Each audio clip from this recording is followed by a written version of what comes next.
हरे कृष्ण। आज हम आपको कार्तिक मास की बड़ी अच्छी महिमा बताएंगे और एक गुड न्यूज इंदौर वासियों के लिए कि 2 नवंबर 3 नवंबर यानी कल परसों हम 2 दिन इंदौर शहर में हैं।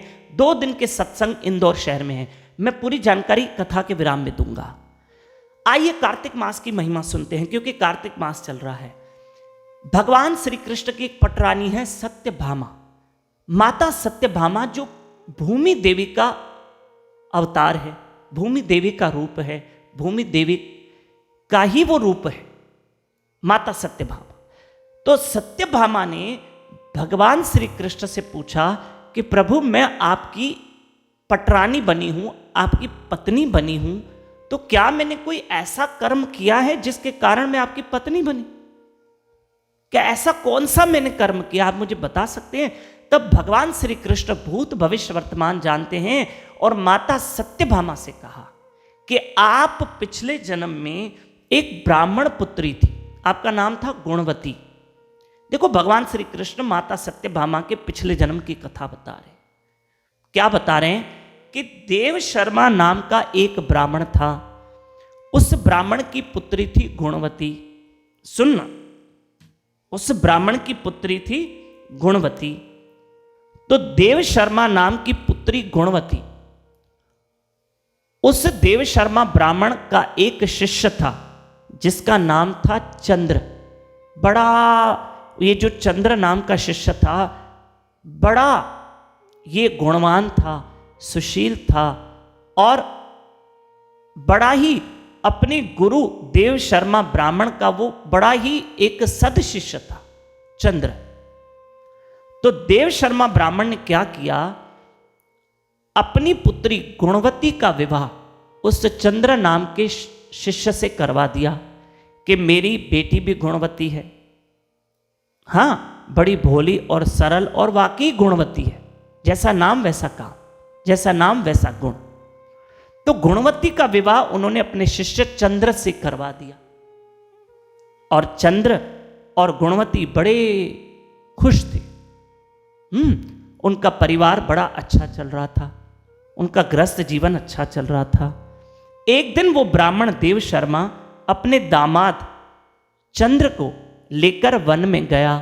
वो कुश लेने गया था, वन में गया, ठीक है। तो सामने से एक राक्षस आया और उस राक्षस ने उस देव शर्मा नाम के ब्राह्मण और उसके दामाद को मार दिया। और ये बात जब गुणवती को पता चली तो वो बहुत रोने लगी, बहुत रोई।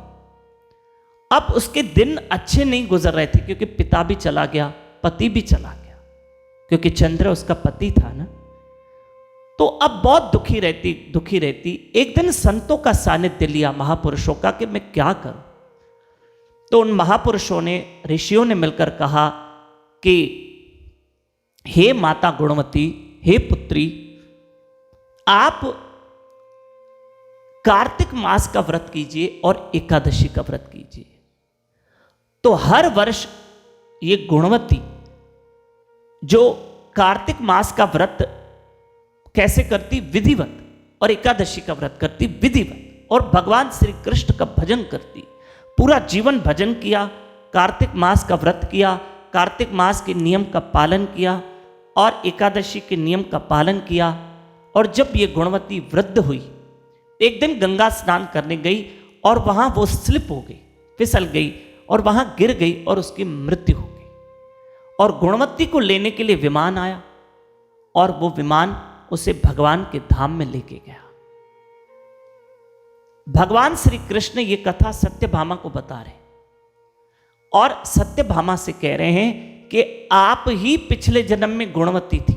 आपने कार्तिक मास के नियम का पालन किया, उसके बाद आपने एकादशी का व्रत किया, मेरा भजन किया, जिसके कारण आप मेरी पत्नी आज सत्यभामा बनी। आप ही गुणवती थी। कार्तिक मास के कारण, व्रत के कारण, उसको पालन करने के कारण आज आप मेरी पत्नी, मेरी पटरानी बनी हैं। श्री राधे। देखा कार्तिक मास का फल। इसलिए मैं आपसे कहता हूं कार्तिक मास में सुबह मेरे साथ ब्रह्म मुहूर्त में उठिए, 4:30 बजे यूट्यूब चैनल दामोदर दास पे लाइव रहिए। और जो हम इंदौर शहर में हैं, वो इंदौर शहर में हमारी 2 दिन की कथा है। 2 नवंबर, 3 नवंबर गुरुवार और शुक्रवार रात को 10 बजे संत कंवरराम उद्यान, सब्जी मंडी वाली गली, सिंधी कॉलोनी, इंदौर। 2 दिन के प्रवचन 2 नवंबर, 3 नवंबर।